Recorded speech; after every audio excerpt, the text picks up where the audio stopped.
नमस्कार दोस्तों। मैं आपका एस्ट्रोलॉजर और गाइड विजय गोयल बोल रहा हूँ। आज का जो हमारा टॉपिक है वो है शनि खाना नंबर 12, लाल किताब 1941, पेज 174। तो जैसे आपने को पता है कि पहली लाइन जो होती है वो आशिया की लिखी होती है। खाना नंबर 12 में क्या लिखा है? गृहस्थी परिवार। ये खाना नंबर 12, जो शनि खाना नंबर 12 में गृहस्थी परिवार लिखा है, यानी कि शनि खाना नंबर 12 जो है, इसकी इम्पोर्टेंस जो है गृहस्थी जीवन, गृहस्थी जो आपका जीवन है, जो पारिवारिक आपका जीवन है, उसमें बहुत ज़्यादा ये महत्वपूर्ण रोल निभाता है। ये बात यहाँ पे फर्स्ट लाइन में लिखी है। अब आशिया में क्या लिखी है? मसनुई तांबा। मसनुई तांबा। तांबा जो है वो सूर्य की आशियाँ हैं, जैसे अपन जानते हैं। और मसनुई का मतलब होता है वैसा दिखने वाला। वैसा दिखने वाला जो चीज़ है वो मसनूई तांबा है। तो शनि खाना नंबर 12 में मसनूई तांबा बताया है, यानी कि तांबा जैसा दिखने वाली धातु, वो शनि खाना नंबर 12 की आशा है। मछली। मछली जैसा हम जानते हैं कि खाना नंबर 12 जो है वो मीन राशि को इंडिकेट करता है, और मीन राशि जो है मछली को इंडिकेट करती है। तो खाना नंबर 12 जो है, शनि खाना नंबर 12 में मछली को इंडिकेट करता है। तो हम इससे उपाय कर सकते हैं। बहुत सारे उपाय होते हैं मछली को। जो है आप शनि के आइटम काले छोले डाल सकते हैं, बादाम डाल सकते हैं। तो ये मछली का हम बहुत तरीके से उपाय कर सकते हैं। तख्त पोष। तख्त पोष जो होता है, एक तख्ता होता है, एक चारपाई होती है जो लकड़ी से बनी हुई होती है और बहुत भारी भी होती है, उसका वजन भी बहुत भारी होता है। उसमें कोई बॉक्स वगैरह नहीं होता। उसको तख्त बोलते हैं। तख्त पोष शायद वही शब्द है इसमें। और खाना नंबर 12 जो है वो चारपाई भी कहलाता है। बेड जो होता है, बेडरूम का जो बेड होता है, वो भी खाना नंबर 12 की आशय है। तो शनि खाना नंबर 12 में जो है लकड़ी की जो चारपाई है उसको इंडिकेट करता है। कुछ जगह जो है तख्त पोष को तख्ते के ऊपर बिछोना जो होता है, चादर जो होती है, उसको भी तख्त पोष बोलते हैं। तो यहाँ ये दोनों चीज़ का इंडिकेशन है। आप लोग इस पे रिसर्च करें कि क्या एग्जैक्टली ये रिजल्ट देता है। बादाम। शनि खाना नंबर 12 में बादाम की आशिया बताई गई है। बादाम का उपाय होता है। तो नॉर्मली बादाम जो है शनि प्लस राहु की आशिया है। और तख्तपोश भी शायद शनि प्लस राहु की आशिया है, ऐसा मेरा आइडिया है। और मसनूई तांबा का मतलब भी शनि प्लस राहु की आशिया लग रही है। तो यहाँ पे शनि प्लस राहु की आशिया हो सकती है। लेकिन बादाम तो खैर शनि प्लस राहु की आशिया है।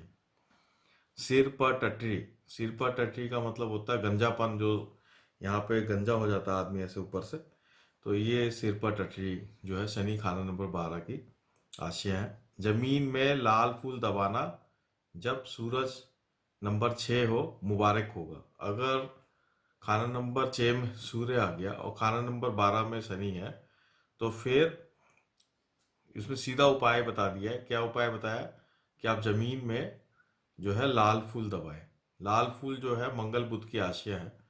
और ये जमीन में हमें दबाना है, यानी शुक्र शुक्र की जो जमीन होती है, कच्ची जमीन जो है, उसमें इसको दबाना है।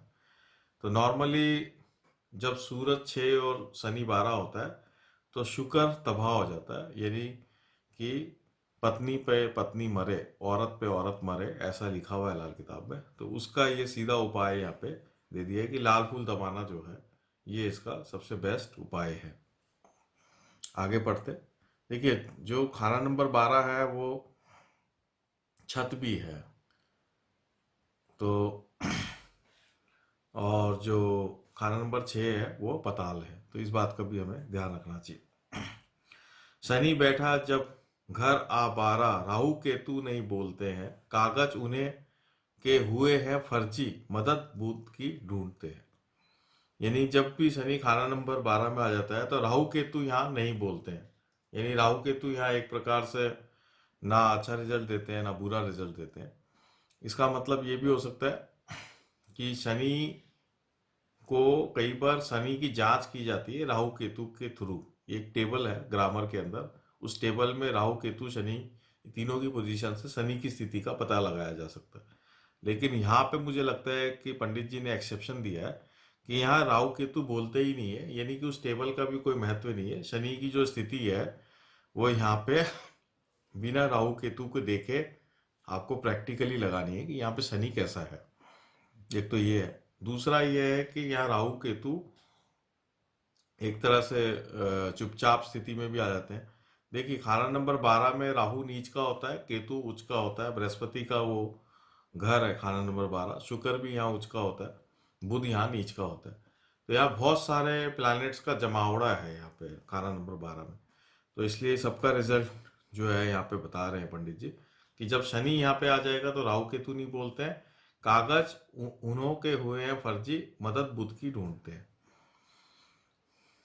बुध की स्थिति को यहाँ पे ढूंढा जाता है, यानी कि कागज हुए हैं फर्जी, यानी कि कई बार ऐसे व्यक्ति के जीवन में जो एग्रीमेंट्स होते हैं, किए हुए पुराने एग्रीमेंट्स होते हैं, या कोई वसीयत होती है, या जमीन के कागज होते हैं, या किसी प्रकार के जो कॉन्ट्रैक्ट्स होते हैं, वो कोई वैल्यूएबल नहीं होते। कई बार वो फर्जी कॉन्ट्रैक्ट्स होते हैं, यानी कि उनमें कोई ना कोई प्रॉब्लम होती है।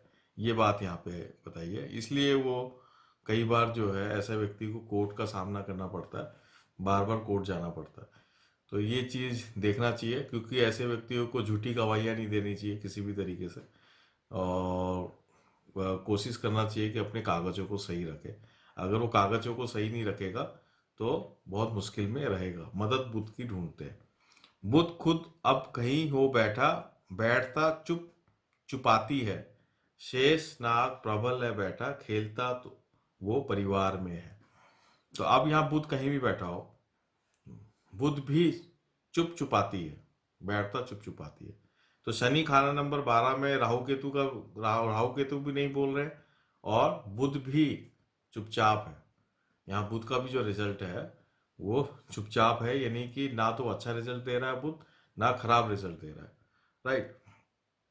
तो यहाँ पे जो शनि है वो राहु केतु और बुध तीनों को एक तरह से यहाँ ठंडे बस्ते में डाल दिया, बिल्कुल उनका कोई रिजल्ट यहाँ पे आता नहीं है। ये बात यहाँ पे बताई गई है। शेष नाग प्रबल है बैठा, खेलता वो परिवार में है, खेल तमाशा उम्दा होवे, अंधेरा जब तक ना घटे। शेषनाग, यहाँ पे शनि को शेषनाग बोला गया, और शेषनाग प्रबल है बैठा, खेलता वो परिवार में है, यानी कि वो परिवार में शेषनाग जो है परिवार में खेलता है, का मतलब वो परिवार को शेषनाग की तरह प्रोटेक्ट करता है। शनि को सांप बोला गया है बार बार, यहाँ पे जो सांप का जो रूप है वो शेषनाग है। तो ये शेषनाग जो है अपने पूरे परिवार को प्रोटेक्शन देता है। ये प्रोटेक्शन कैसे देता है ये आगे स्टेटमेंट में लिखा हुआ है, मैं वहां बताऊंगा। लेकिन शनि 12 जो है बहुत अच्छी स्थिति को बताया गया है।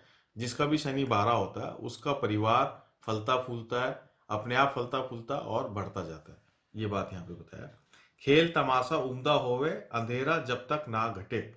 ये जो लाइन है ये एक इंडिकेशन को बताया है कि सब कुछ अच्छा ही चलता रहेगा जब तक अंधेरा ना घटे, यानी घर में अंधेरा बना रहे। तो इसका जो मतलब है वो ये है कि जो छत है वो खाना नंबर 12 है, और अगर छत से रोशनी कमरे के अंदर आती है, और खासकर पीछे वाली छत से अगर रोशनी कमरे के अंदर आती है, और सूरज की रोशनी, यहाँ जब रोशनी की बात हो रही है तो सूरज की रोशनी अगर कमरे के अंदर आती है, तो फिर ये शनि खराब रिजल्ट देने लग जाएगा।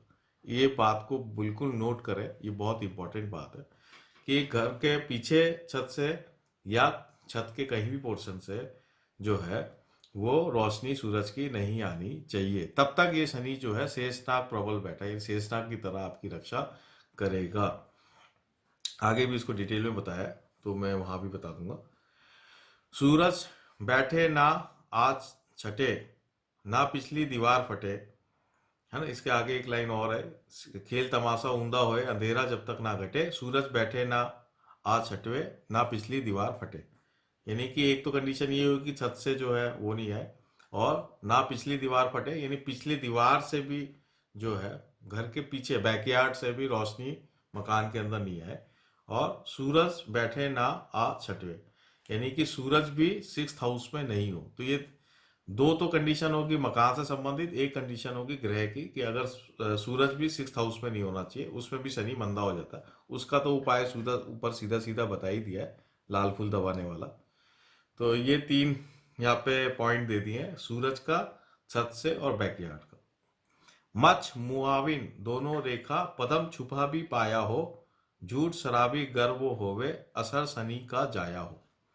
मच्छ मुआविन दोनों रेखा, मत्स्य रेखा जो होती है वो मैं पहले भी कई बार शनि के वीडियोस में बता चुका हूँ कि जो मत्स्य रेखा होती है उमर रेखा के नीचे यहाँ पे बनी हुई होती है मछली की तरह। ये पैसे की, धन दौलत की रेखा होती है। काग रेखा, मत्स्य रेखा की बहुत डिटेलिंग पिछली कई वीडियोस में आ चुकी है, वहां सुने। तो मत्स्य रेखा, जब भी शनि 12वां हो तुरंत हाथ देख लेना चाहिए, क्योंकि राहु केतु से शनि का फैसला होगा नहीं, बुध से शनि का फैसला होगा नहीं, तो सीधा हाथ देखना चाहिए कि हाथ में मत्स्य रेखा है क्या। अगर हाथ में मत्स्य रेखा है तो वो श्योर शॉर्ट धनवान होगा व्यक्ति, श्योर शॉर्ट शनि 12 वाला व्यक्ति बहुत धनवान होगा। मुआविन रेखा, मुआविन रेखा जो होती है वो उमर रेखा होती है। मुआविन रेखा के लिए भी 1939 लाल किताब 1939 में लिखा हुआ है, तो वहां पढ़ सकते हैं। मत्स्य रेखा भी वहीं लिखा हुआ है।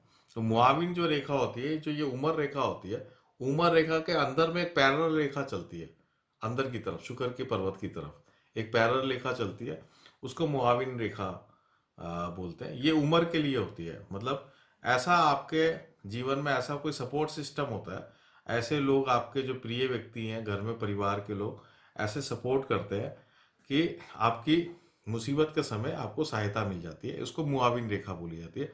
और आपकी उम्र बढ़ती चली जाती है, उम्र को तकलीफ नहीं आती, हेल्थ प्रॉब्लम्स नहीं आती, और भी कोई मेंटल प्रॉब्लम्स भी आ रही हो, टेंशन भी आ रही हो, तब भी आपको कोई ना कोई मदद मिल जाती है। इसको मुआविन रेखा कहते हैं। तो मत्स्य रेखा आप देख लें, अगर मत्स्य रेखा नहीं है तो मुआविन रेखा भी देख लें। दोनों रेखा, पदम छुपा भी पाया। पदम छुपा जो होती है, पदम जो होता है कमल को बोलते हैं पदम। तो कईयों के पाँव में कमल की फूल, मतलब कमल की रेखा, कमल के फूल बने हुए होते हैं। तो आपने देखा होगा कि बहुत सारे गुरु जो होते हैं, महान संत होते हैं, भगवान होते हैं, उनके पैरों में कमल की निशान होते हैं, और शरीर में भी कईयों के कमल के निशान होते हैं, कई बार हाथ में भी कमल के निशान होते हैं, पाँव में तो होते ही होते हैं। तो यहाँ पे तीन बातें बताई है, मच्छ होगा तो धनवान होगा, मुआविन होगा तो उसकी उम्र लंबी होगी, और पदम, पदम का अगर चिन्ह होगा तो ऐसा व्यक्ति जो है बहुत ही रूहानी शक्ति लिए हुए बैठा होगा, उसके पास जो है स्पिरिचुअल पावर्स बहुत होंगी। ये बात यहाँ पे बताई गई है। तो तीनों में से कोई भी एक चीज उसके जीवन में हो सकती है, ये बात आप जो है शरीर के चिन्हों से पता लगा सकते हैं। झूठ शराबी गर्व होवे, असर शनि का जाया हो। बस वो आदमी को झूठ नहीं बोलना चाहिए। ऐसा आदमी अगर झूठा होगा तो शनि का जो पॉजिटिव इफेक्ट है वो खत्म हो जाएगा। शराबी होगा तो भी पॉजिटिव इफेक्ट खत्म हो जाएगा, और कबाबी होगा तब भी पॉजिटिव इफेक्ट खत्म हो जाएगा। आगे अब स्टेटमेंट्स में क्या लिखा है वो मैं बताता हूँ। गृहस्थी साथी कीड़ों के भोन की तरह बेहद कबीला बन जावे, और अपनी अपनी खुराक साथ लाएगा। सिर पर टट्टी हो तो दौलतमंद जरूर होगा। अब यहाँ पे जो ऊपर लिखा हुआ था कि शनि खाना नंबर 12 में होने से ऐसा व्यक्ति का वंश बढ़ता ही चला जाता है। ये मैंने बहुत सारी कुंडलियों में देखा है कि जिन परिवारों में वंश नहीं भी बढ़ते हैं, उसमें एक भी व्यक्ति का जन्म हो जाए जिसका शनि 12 में है, तो फिर उस परिवार में अपने आप वंश बढ़ता चला जाएगा। एक तो ये बहुत मतलब इम्पोर्टेंट बात है शनि 12 की, क्योंकि जिसका शनि 12 है उसके शेषनाग की साया की तरह पूरे वंश में वो मदद करता है, शेषनाग की तरह। तो उसकी ऑटोमेटिकली उसके पास ऐसी कोई साया होता है, ऐसा कोई पितरों की शक्ति उसके साथ होती है जो उसके पूरे वंश में उसको आगे बढ़ाने में मदद करती है। ये आप इस तरीके से मान सकते हैं। तो वंश बढ़ता चला जाता है, और साथ में क्या होता है, वंश बढ़ने के अलावा हर व्यक्ति, जिस जिस परिवार में भी इसका जन्म हुआ है जातक का, शनि 12 वाले का, उस परिवार का हर व्यक्ति जो है कमाता है, अपना अपना खुद ही कमाता है, वो सब कमाने लायक हो जाता है। शनि कर्म का कारक भी होता है। तो यही बात यहाँ बताइए कि हर व्यक्ति के पास काम धंधा होता है, कोई आदमी भटकने वाला नहीं होता। तो इस प्रकार का शेष नाग का साया की शक्ति के साथ ये व्यक्ति पैदा होता है। ये बात यहाँ पे इम्पोर्टेंट बात जो है बताई गई है ना। गृहस्थी साथी कीड़े के भवन की तरह बेहद कबीला बन जाए और अपनी अपनी खुराक साथ लाएगा, ठीक है ना। सिर पर टट्टी हो तो दौलतमंद जरूर होगा। अगर उस जातक के खुद के सिर पर टट्टी है तो वो खुद भी दौलतमंद होगा, ये एक निशानी है। इसके अलावा मच्छ रेखा हो तो भी व्यक्ति दौलतमंद होगा, ये अपन ऊपर पढ़ चुके हैं। जब तक जब तक सूरज नंबर 6 में ना हो कोई उपाय जरूरी नहीं होगा। खाना नंबर 12 में अगर शनि है तो सूरज 6 में होने से अपने को लाल फूल वाला उपाय करना चाहिए, ये बता ही दिया है। और बाकी जरूरत नहीं होगी, लेकिन एक केस में और भी जरूरत होगी, आगे लिखा है। अब अगर अंधेरा हटाकर पिछली अंधेरी कोठरी जो मकान के दाखिल होते वक्त दाएं हाथ की तरफ की साहा पूरी होती है आखिर पर रोशन हो चुकी हो तो उस मकान के जनूब मशरिकी गुसा में मकान कुंडली खानन वक्त बादाम तेज जमीन में दबाना शनिचर को कायम रहने में मदद देगा। तो इसमें एक और जो उपाय है, अगर आपके बैक साइड से मकान में घर के अंदर रोशनी आ रही हो, जो मैं ऊपर समझा चुका हूँ, तो ऐसे केस में भी शनि खराब होता है। तो उसके लिए क्या उपाय है कि आप साउथ ईस्ट कॉर्नर के अंदर आप 12 बादाम लें और उसको दबा दें, जमीन में दबा दें साउथ ईस्ट कॉर्नर में। ये बताया, अगर पीछे से रोशनी आ रही हो, या आप जब मकान के अंदर घुसते हैं तो आपके राइट साइड में एंड में बैक साइड में राइट हैंड के एंड में बैक साइड में अंधेरी कोठरी होगी, कोई ऐसा कमरा होगा, स्टोर रूम होगा जिसमें रोशनी नहीं आती हो, तो उसको भी हमें रोशन नहीं करना है। अगर उसको भी रोशन कर दिया है तब भी यही उपाय काम करेगा। ये दो बात यहाँ पे बताई है। सबसे बेहतर तो ये है कि पिछली दाई कोठरी को पूरी अंधेरी शाह ही रखा जाए। यानी इस उपाय करने से बेस्ट तो यही है कि जहां से भी हम रोशनी आ रही है हम उस रोशनी को नहीं आने दें, बंद कर दें, अंधेरा ही रखा जाए, तो फिर वो सबसे बेस्ट है। लेकिन अगर ऐसा नहीं है पॉसिबल, तब आप ये उपाय करें। तो कई बार क्या होता है कि जमीन नहीं होती है, फ्लैट में भी होते हैं कई लोग, तो फिर साउथ ईस्ट कॉर्नर में जो कोई आपका अंधेरा कोठरी हो, जो ऐसा कोई रूम हो या छोटा सा कोई ऐसा रूम हो, तो वहाँ पे आप रख दें। तो कुछ लोग तो 12 बादाम को जो है पीली पीले कपड़े के अंदर बांध के रखवा देते हैं। तो ये एक अच्छा उपाय है, ये आप करके देख सकते हैं। तो खाना नंबर 12 शनि जो है, ओवरऑल ये बताया गया है कि ये शेषनाग की तरह मददगार होता है। और इसको पकड़ना कि ये अच्छा है खराब है, उसके लिए लक्षण देखना ज़्यादा अच्छा है, हस्तरेखा से देखना ज़्यादा बढ़िया है। और कबीला आगे बढ़ता ही चला जाता है, परिवार आगे बढ़ता ही चला जाता है। खुद दौलतमंद हो भी सकता है, नहीं भी हो, लेकिन परिवार वाले अपने आप आगे बढ़ेंगे। तो ये बात यहाँ पे इतनी सी लिखी है। बाकी 1952 में और भी बहुत सारी बातें लिखी हुई हैं। इसमें एक बहुत स्पेशल बात जो मैंने देखी है शनि खाना नंबर 12 में, कि ऐसे व्यक्तियों के पास बहुत ज़्यादा मतलब बहुत सीक्रेटों का ज्ञान होता है, बहुत ज्ञान होता है इनके पास, बहुत गुप्त ज्ञान होता है। कई लोगों के सीक्रेट्स इनको पता होते हैं, लोग इनको अपना सीक्रेट बता भी देते हैं। और बहुत सारे जो विद्याएं होती हैं, अगर मान लो ऐसा व्यक्ति ज्योतिषी है या और किसी भी विद्या में वो अगर आगे बढ़ रहा है, तो उसके सीक्रेट्स उसको पता चल जाते हैं। और ऐसा व्यक्ति सीक्रेट्स का दुरुपयोग नहीं करता है, ये सबसे बड़ी बात है। और अगर इसके पास कोई शक्ति आ भी जाती है तो वो शक्तियों का भी दुरुपयोग नहीं करता, क्योंकि ये ऐसा व्यक्ति जो है परिवारवाद वाला होता है, गृहस्थी वाला होता है, इज्जत करने वाला होता है, रिलेशनशिप को इज्जत करने वाला होता है, पैसे का भूखा नहीं होता, पैसे पे पेशाब की धार मारने वाला होता है। ऐसा लाल किताब 1952 में ये शब्द लिखे गए हैं कि माया के प्रति इतना उसका लगाव नहीं होता जितना रिलेशंस को मेंटेन रखने में और आपस में अच्छा रिलेशन रखने में इसका होता। तो ये एक इम्पॉर्टेंट बात 1952 में बताई है, जो यहाँ पे नहीं लिखी, मैंने कहा आपको बता दूं। इसके अलावा 1952 की जब हम डिटेल से और बात करेंगे तो और भी बहुत सारे वहाँ पे सीक्रेट्स हैं, वो अपन डिस्कस करेंगे। आज मैं इसको यहीं पर ही समाप्त करता हूँ। ये जो लाल किताब 1941 पे जो मैं कमेंट्री दे रहा हूँ, उम्मीद है कि आप सबको ये बहुत ही पसंद आ रहे होंगे। ये एक ओरिजिनल ऑथेंटिक कमेंट्रीज हैं, और जो भी लाल किताब सीखना चाहता है उनके लिए बेसिक्स हैं, उनको ये समझ में आएगा कि कैसे ओरिजिनल लाल किताब को हम इंटरप्रिटेट कर सकें। तो आप इस चैनल को, मैं चाहता हूँ कि आप इस चैनल को जो है सब्सक्राइब करें, लाइक करें, उसमें जो बेल का आइकन होता है उसको आप प्रेस करें, कमेंट दें। आप कमेंट बहुत ज़रूरी है, कमेंट देने से एक टू वे हमें कम्युनिकेशन का पता चलता है कि आपको ये पसंद आ रहा है नहीं आ रहा है, कोई आपका सुझाव हो, आइडिया हो, वो आप दें ताकि हम उसको इंक्लूड कर सकें और इसको बेटर कर सकें। आपकी कोई क्वेरी हो, कोई शब्द आपको नहीं समझ में आया हो तो वो आप दें तो मैं उसको आगे नई वीडियोस में एक्सप्लेन कर पाऊँ। इसको और बेहतर करने के लिए आप जो भी आप मेरे को सजेशंस देंगे वो मैं ज़रूर उसको फॉलो करूँगा। ज़्यादा से ज़्यादा जो जिज्ञासु लोग हैं उसमें ये फैले, इसलिए आप लोग इसको शेयर करें, ज़्यादा से ज़्यादा शेयर करें। जो लाल किताब सीखना चाहते हैं या जो ज्योतिष की बेसिक नॉलेज को समझना चाहते हैं, वहाँ पे आप अपने ग्रुप्स में, फेसबुक में, आपके जो भी सोशल हैंडल्स हैं वहाँ पे आप इसको शेयर करें ताकि ज़्यादा से ज़्यादा जिज्ञासु लोगों के पास ये ओरिजिनल जो ऑथेंटिक कमेंट्रीज है वो पहुँच पाए। नमस्कार। जय हिंद।